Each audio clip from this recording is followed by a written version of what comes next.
the chaplain intern here at the Campus Christian Center, and I want to welcome you to chapel on a beautiful, beautiful November 1st day. In many traditions, November 1st is a special day celebrated as All Saints' Day or the Dia de los Muertos. Today we are honored in chapel to have Dr. Sue Raimondo preaching, and along with her work as the Director of Counseling Services at Berea, our focus in chapel today will be on mental health. We're blessed to have you, thankful that you are all here together. I invite you to please stand and join me reading the bold parts of the call to worship. God calls us to love our neighbor as ourselves. The one who is weak and the one who is strong. The one who is happy and the one who is sad. The one who is enjoying as well as today. And the one who is struggling with mental illness today. The one who we understand and the one who don't. The one who is embraced and the one who is shunned. The one who is like us and the one who is different. Come, let us worship together. We come trusting God's abundant love. Please join me in prayer. Oh, holy God, we all live in communities where there are people whose lives are challenged by mental illness, substance abuse, and brain disorders. We know that the families of people living with mental health issues also often feel overwhelmed and isolated by the many challenges these issues create.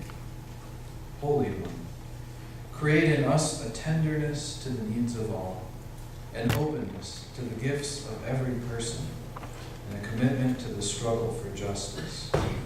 We offer this prayer in the name of God who makes all things new. Amen. Amen. Please be seated as we welcome the Bluegrass Music Ensemble.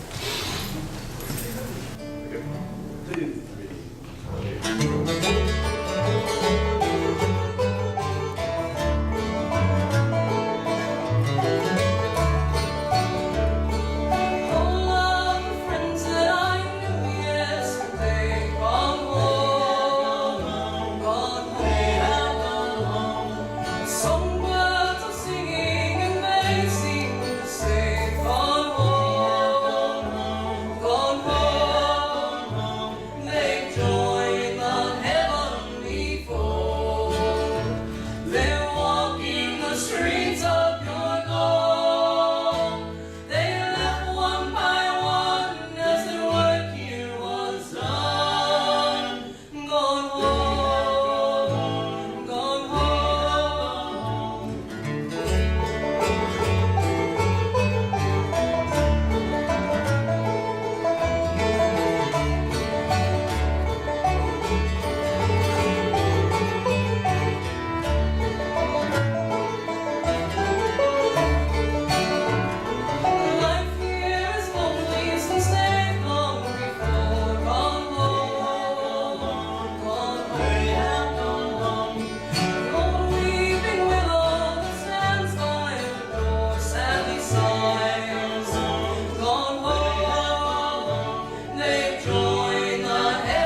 The Lord looks down from heaven.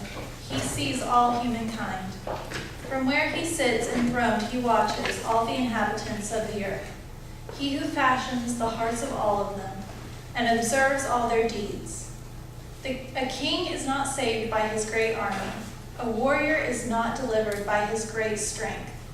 The war horse is a vain hope for victory, and by its great might it cannot save.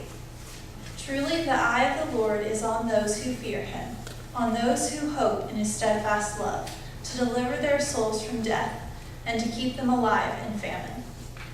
Our soul waits for the Lord. He is our help and shield. Our heart is glad in him because we trust in his holy name. Let your steadfast love, O Lord, be upon us, even as we hope in you.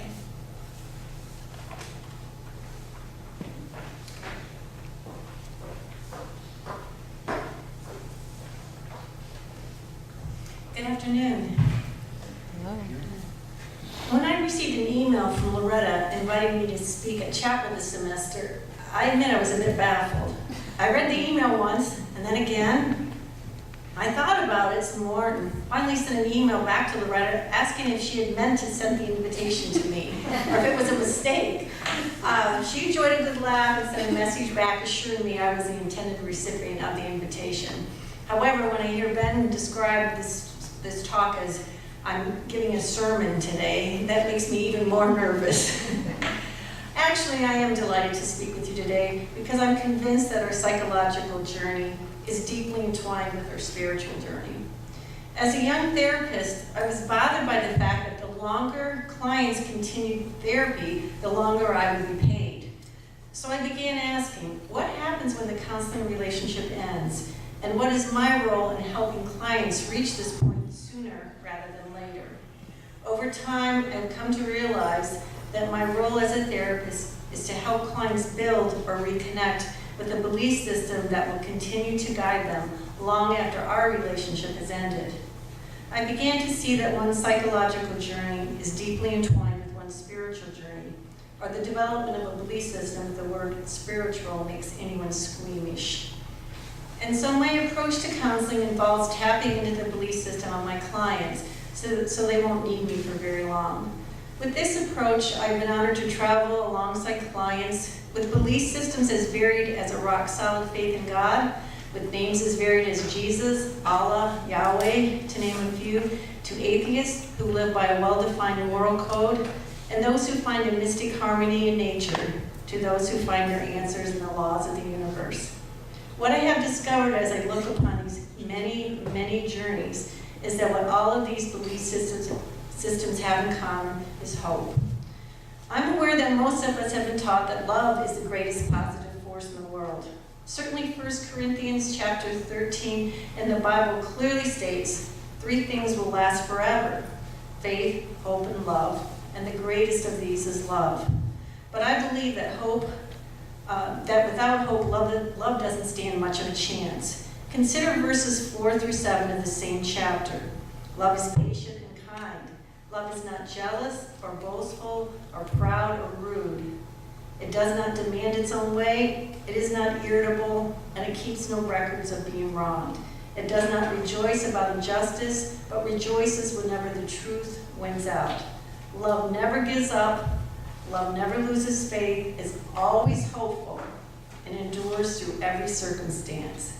That, my friends, beautifully captures the power of hope and how love is lost without it.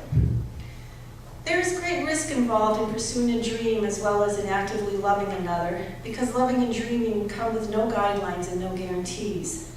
I think it is fair to assume that most, if not all of us gathered here today, have experienced the wrenching disappointment of a goal not met, a dream lost, an unwanted end to a relationship, or having to accept the fact that someone we love refuses to love us as we would wish, or is incapable of loving us in a way that allows us to feel safe in the relationship.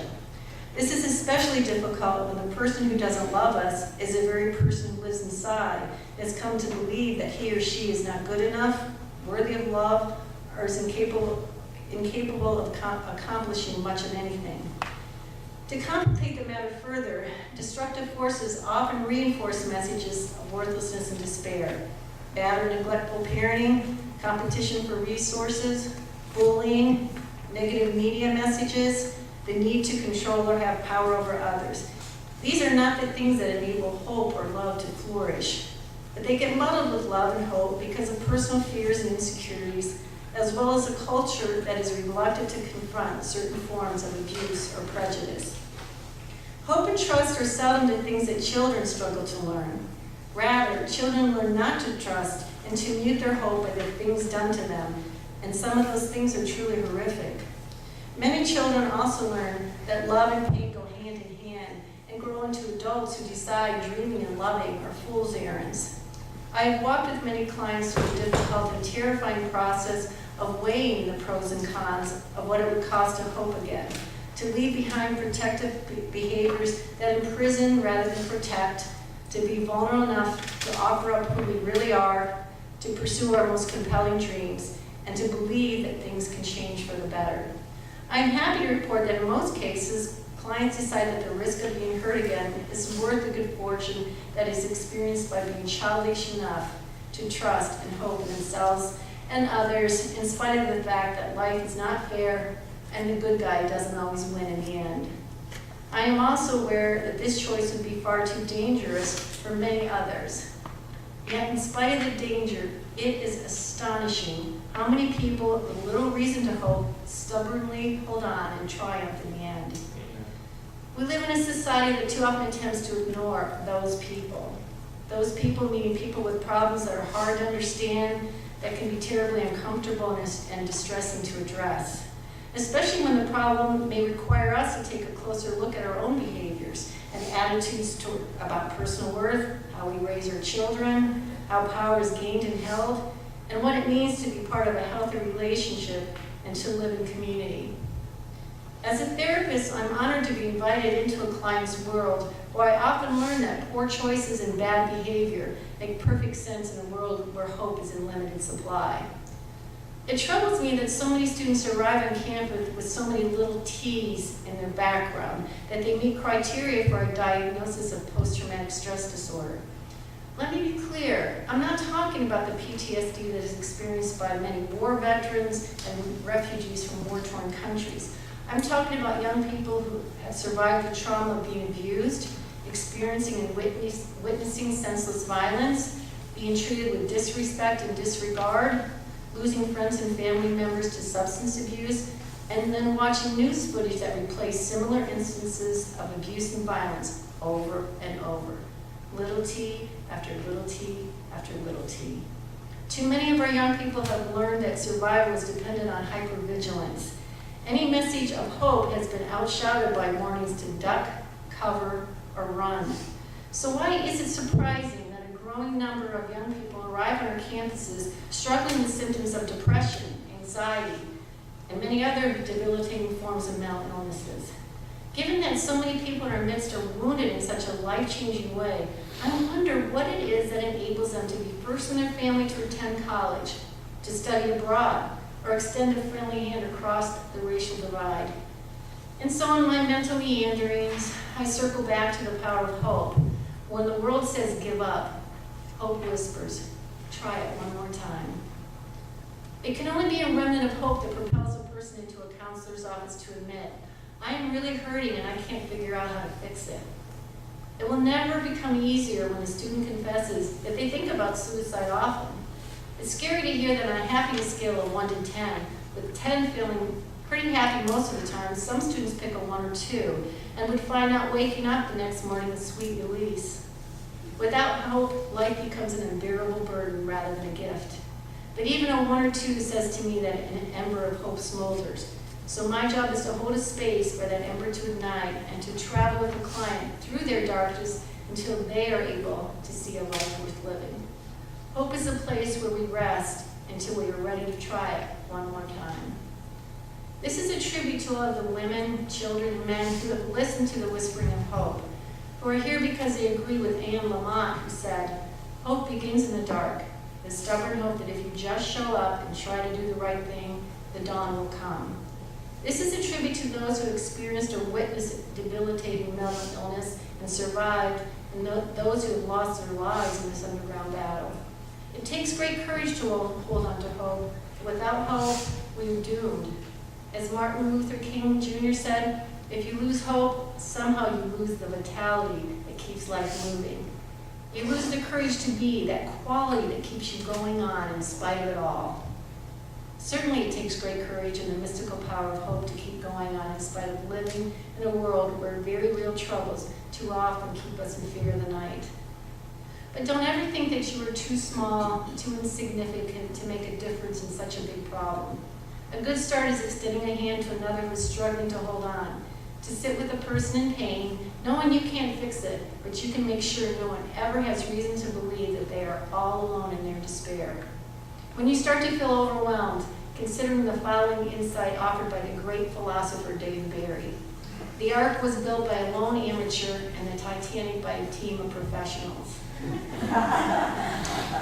Finally, I wish to leave you with one of my favorite quotes by Emily Dickinson. Hope is that thing that with feathers that perches in the souls and sings the tune without the words and never stops at all. Thank you.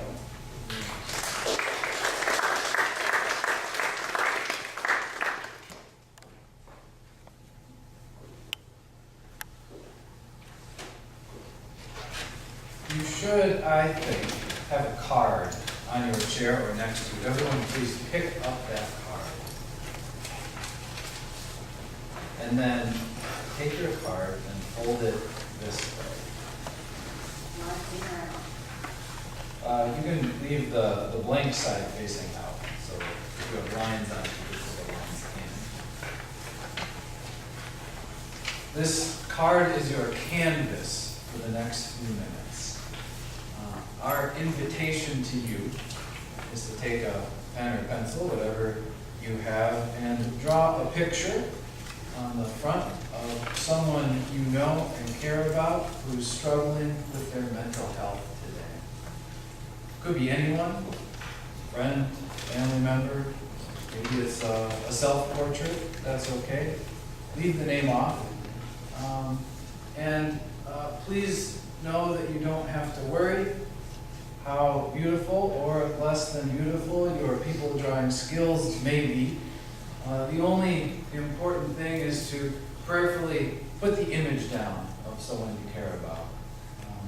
Well, a few minutes, I'll ask you to keep silent during that while our organist will play some music for us. And then when you finish, I invite you to walk up and place your drawing anywhere on the altar with the person facing our community.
Sometimes, O God, we shout with joy and with songs of praise.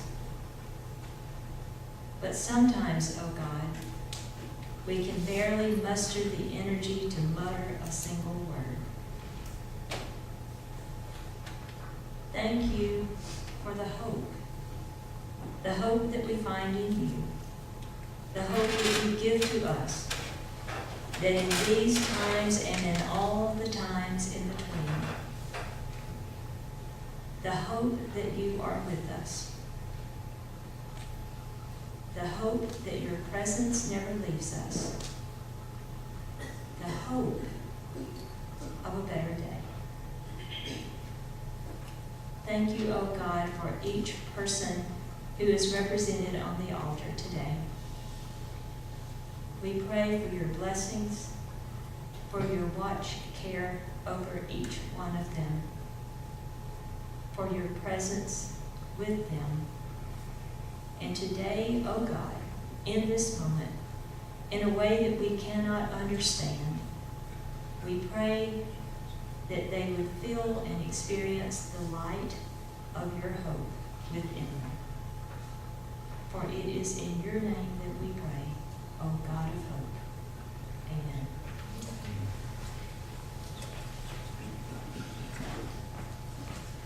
This is definitely a sing-along. I'm just going to make that clear.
Please stand for the blessing.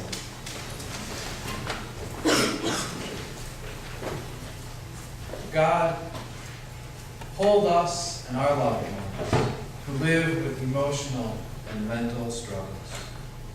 Give us courage to face our difficulties and to overcome fear. Assist us to walk humbly and act justly and love tenderly every day. Give us knowledge to understand mental illness. Give us strength to advocate for just and compassionate treatment. Give us hope in communities like this that care and trust. Give us inspiration as we go from this place proclaiming love and healing for all. Spirit of life, bless us and keep us always. Amen.